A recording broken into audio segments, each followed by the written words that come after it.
I worked myself so hard that I turned a person this fucked up into this motherfucker right here. Not off of reading a fucking book off a theorist. Off of going to work on myself and saying, I don't know how to do this.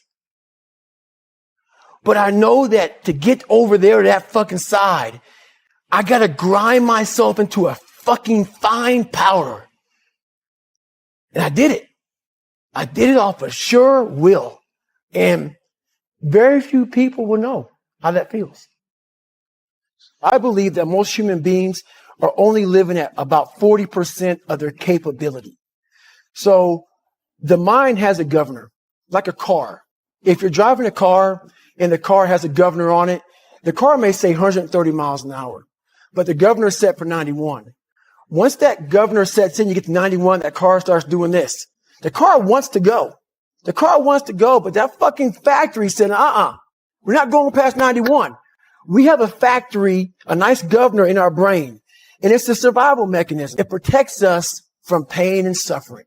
The second we feel that shit, our mind says, oh no, this isn't fun. We should back off. We should sit down, find something more comfortable. And there's something about the mind. The mind has the tactical advantage over you at all times. At all times of your life, the mind has a tactical advantage over you. Why is that? It knows what you're afraid of. It knows your insecurities. It knows your deep, dark lies. And it starts to push you away from that shit. It pushes you in a direction that is comfortable. The mind controls everything. So what I realized was that when I was growing up and I was 300 pounds and I got all fat and I got all insecure, I realized that my mind kept taking me in this direction. When things got uncomfortable for me, when I was facing my insecurities, when I was facing my fears, my mind said, oh no, we have a tactical advantage. We need to get you, separate you from this feeling over here. Life's all about feelings. We want the happy feeling. We don't want that feeling of this sucks. Why am I here? And you don't have any, so you can't answer those questions, so you leave.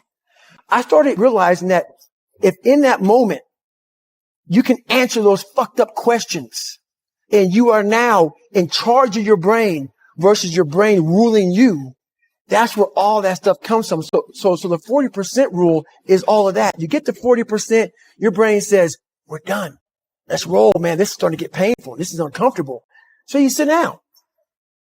And once you start giving yourself more and more hope and start realizing, okay, the mind starts to be, okay, what are you doing?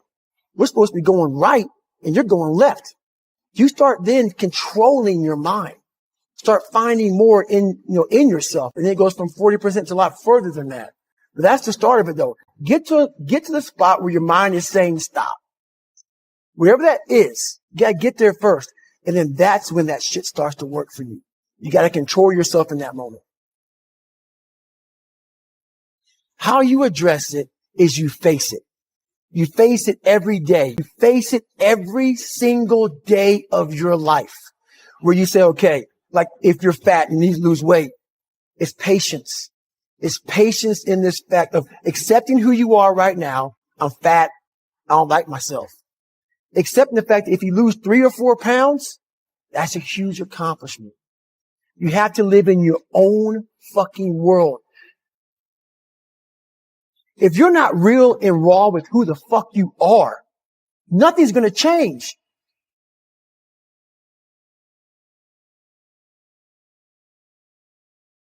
We're all, a lot of us are going through a hard time in life. Some people have been bullied. Some people are just stressed out. Some people are insecure. Some people are fat and overweight. And the world puts a lot of this shit in your mind.